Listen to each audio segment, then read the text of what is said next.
For me personally, depression has resulted from repressing my anger. I was above anger. That caught up with me. That anger turned inward, became depression. It was this reservoir of unexpressed emotion that just became this underpinning of depressive energy in my life experience. The journey is learning how to honor that emotion without denying or repressing it, and as well without indulging it.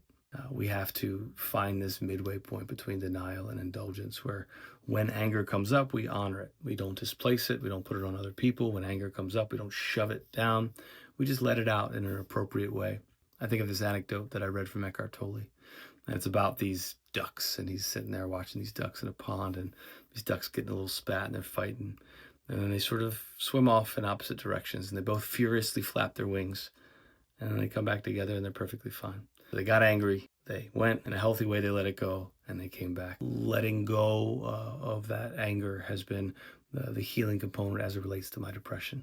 Learning healthy ways to offload that anger. I have a few different ways that I do that, whether that's taking a cold shower, ice bath, and just screaming, "Argh!" and like really leaning into that.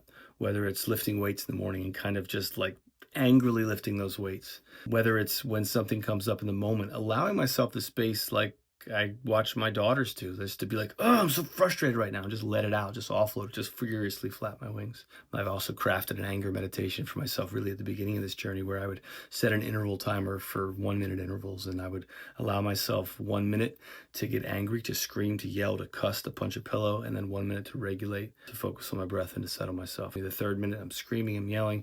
Fourth minute, calming myself, just off and on, off and on. And then I would allow myself a few minutes at the end of just slow, steady breathing to calm myself. At this point, I'm at a place where I do feel as though I honor my anger, my frustration, my aggravation in a healthy way.